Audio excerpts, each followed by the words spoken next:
Pinkertons Ghosts is a horror anthology podcast by Superversive Radio, with no affiliation with any detective agency, person, real or imagined, or the dark forces of Outre Terre. It is not intended for children.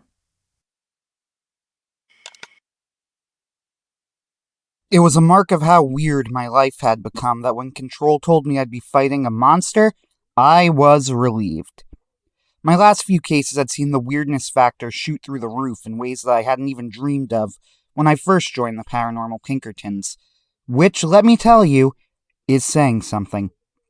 Things were happening below the surface and beyond the boundaries of the world that was difficult for me to even imagine.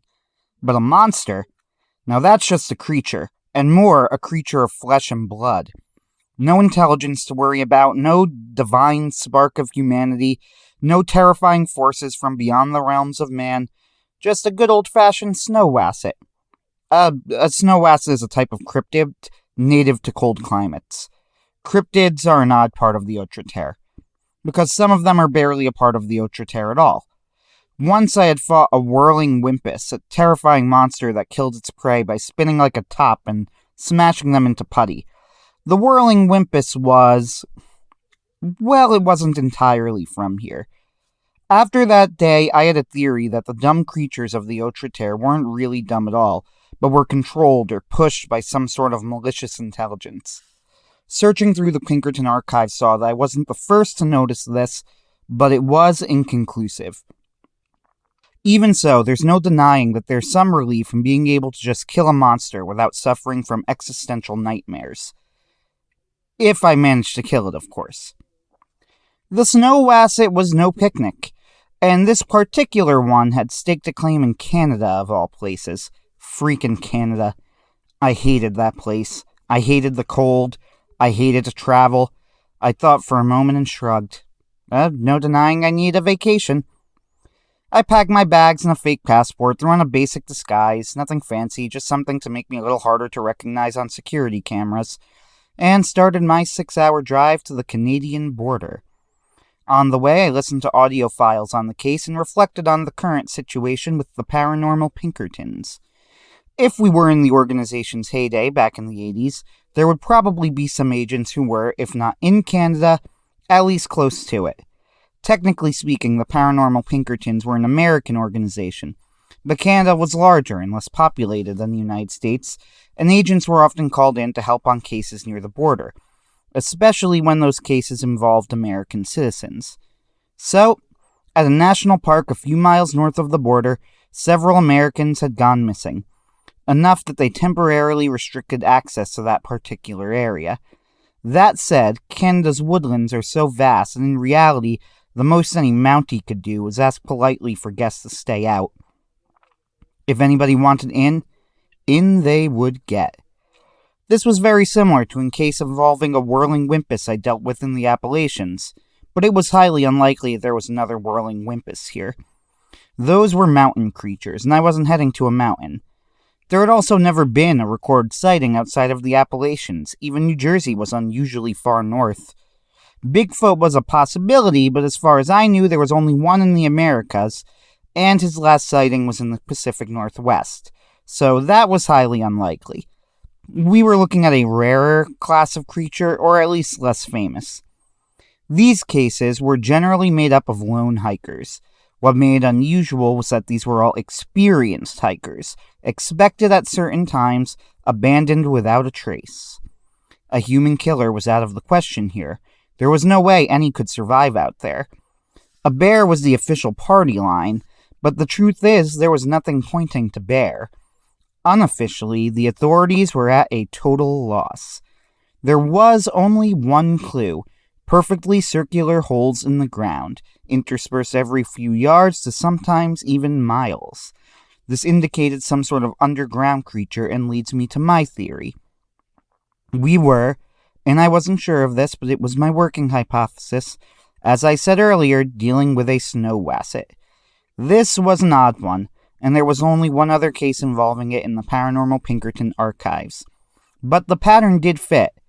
They were weird creatures, all cryptids were, who who actually retracted their legs in the winter and burrowed through the snow.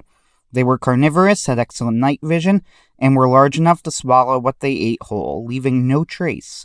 I wasn't sure what happened to the bodies of those they swallowed. Where were their excretions? But I suspected this was related to their connection to the Autre Terre. Maybe some sort of magic was holding the bodies. Otherwise, there was no explanation for why there was no trace at all of the bodies of those they ate.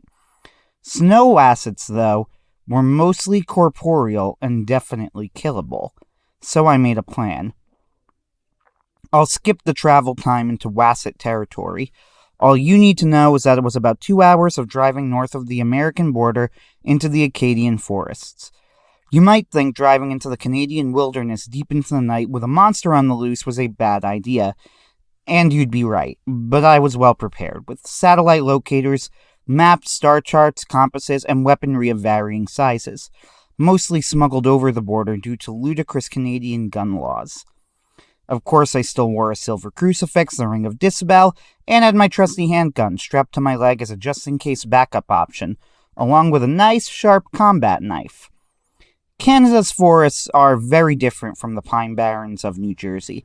The Barrens, at this point, are a relatively small patch of land in the center of New Jersey, a remnant of the vast forest that once covered the continent. The Canadian woodlands are the real McCoy. Even the deepest parts of the Pine Barrens had roads, poorly maintained as they sometimes were, and honestly, just a few hours of wandering, vehicle or not, could probably get you to a major highway safely. The Canadian woodlands could swallow you whole. You could wander through it for years and never escape. This was true forest. Dangerous, wild, and untamed. Not to mention covered in snow. Perfect for snow wasset travel. I had been given coordinates to travel by the Canadian authorities to investigate snow wasset territory. I stopped my car, a rented pickup truck, outside of the landmark I was looking for. There it was. A hole. What I hadn't expected was the size of it. Depth, sure, and you better believe I wasn't stupid enough to go inside of it, but the width was enormous. Could have easily fit 4 grown men. Was that the size of the creature I was dealing with? I wasted no time in getting to work. Getting a direct hit on one of these things in the snow was incredibly difficult, and the longer I stayed, the more likely I'd be the beast's target. There was only one solution for an animal like this one. I needed to trap it. I found a clearing of trees large enough for me to work with and got started. Snow wassets could be voracious, so I brought with me about 600 pounds of raw deer meat. Since they were finding their prey from underground, I knew they had to navigate by smell. Even echolocation can't work properly when head deep in dirt, so I made sure it was slightly old. The odor was pungent, but I'd gotten used to it on the drive. Who needs a gag reflex anymore? In a circle around the meat, slightly larger than the diameter of the hole I'd found earlier, I placed a net. This particular net was a Paranormal Pinkerton invention. It was lightweight, flexible, and would catch a train if it was anchored properly. No clue what it was made of. Carbon fiber or something? The net was set up with weights on the outside of it designed to close down and seal over the body of the wasset. They were magnetized, leaving any creature stuck inside of them immobile. Wassets would burst out of the ground, making this a perfect strategy. This net was specifically created for cryptid capture by Pinkertons, so I was fairly confident this would work. I should have known not to get cocky at this point. I settled off a few dozen yards away, took out my shotgun, and waited. Wassets move hyper fast, hence the net, but it was still worth preparing to take a shot. I was wrapped up in a thick overcoat and gloves and had a snow hat on, but it was still freezing out. Not the most comfortable position. But I waited, and waited, and waited. I was out there, lying flat on my stomach, gun pointed forward, from behind a tree line for hours. I might have fallen asleep at one point, can't remember. What I do remember is the moment the Wasset arrived. Nothing changed at first, just something felt weird. Was it shaking? An earthquake? Wait. Earthquake. No, that was impossible. Absurd. Why, the size of the snow Wasset would need to be... Before I could complete the thought, the monster surged out of the ground in front of me. Without thinking, I fired my shotgun. A huge scream of pain erupted from the creature's maw as I scrambled to my feet and realized that I was screwed.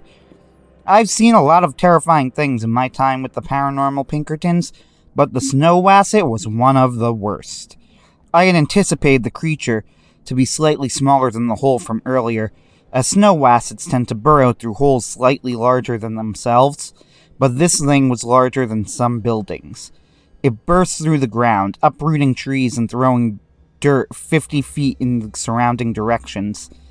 It had huge red eyes and white downy fur, but most terrifying of all were its rows and rows of razor-sharp teeth.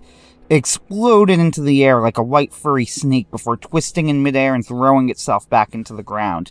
But it saw me. I got a direct hit on it. I didn't kill it, but I made it angry.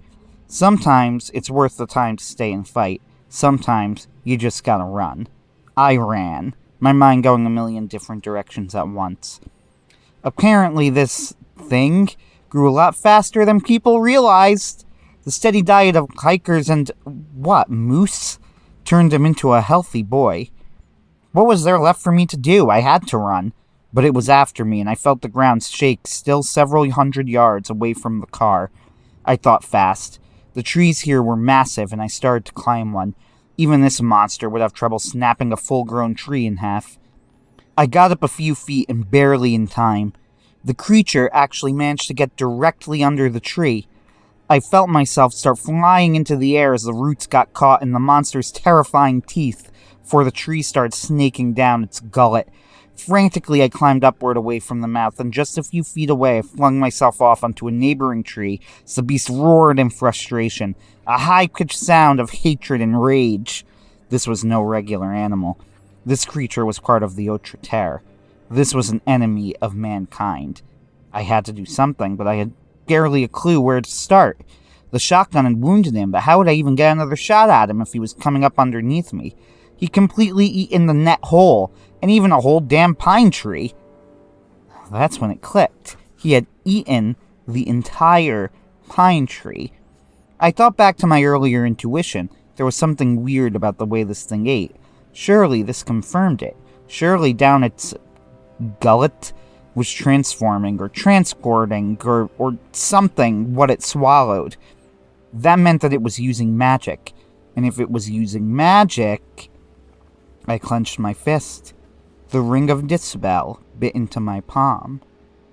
I felt the ground shake and made a snap decision. There was no running from this thing, and I had to stop it here, or people could die. There was only one way left to go. In.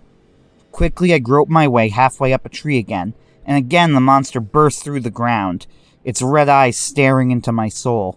I swallowed my fear. I was a paranormal Pinkerton. I'd faced down an entire team of trained soldiers. I've looked demons in the eye and shot them in the face. I traveled through time.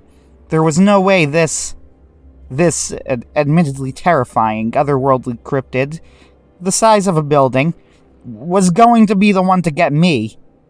I had an advantage that this thing's other victims didn't have. I was going in intentionally. I unstrapped the combat knife on my leg, and as I went in with the tree, slashed hard at the teeth on either side. The beast screamed again in rage and thrashed as it flew through the air, while I entered its maw. Though I blunted the force of most of the teeth, and the tree helped keep its mouth open, still got cut fairly badly. I ignored it. So I had this theory. The snow wasset apparently digested its creatures with some sort of Autre Terre devil magic. But I wore the Ring of Dispel, and magic didn't work on the Ring of Dispel. So I should just be in the monster's body. With a constricted yell, I was surrounded on all sides by the monster's flesh. I stabbed the creature's insides as hard as I could. I pushed and pushed as the monster writhed around me. With a squelch, I felt the knife break free to the outside. With all of my strength, I ripped open the creature's side, then tumbled my way out of the monster's body. I was about 10 feet off the ground. I closed my eyes and landed directly on my left arm. There was a crunch and a flash of blinding pain, and I knew the arm was broken. But I was alive! I rolled over to look at the Wasset, and my jaw dropped. The surrounding forest, for at least 200 yards in every direction, was covered in gore and flesh. Apparently, I had accessed wherever it was storing its food. The Wasset lay twitching on its side, shriveled and defeated. I stumbled my way over and stabbed it in the eye to put it out of our misery. Sorry about the data our eggheads are getting control. Lots of, flesh. But I really do want to know what the hell caused it to grow like it did. Got good news, though. The left arm was fractured, but not a full break. I'll be back in action a lot sooner than expected. Sometimes, it feels good to just take a monster down every now and then. Sean Russo. Signing off. For now. Pinkerton's Ghosts is a podcast distributed by Superversive Radio, licensed under an attribution non-commercial, share-alike international license. This episode was written by Anthony Marchetta and is performed by the same. Ben Wheeler edits, directs, produces, and herds cats. Kid Dickerson performs our audio editing. Visit us on Facebook, read articles on superversivesf.com, or listen to us on unauthorized Acast, iTunes, or Spotify.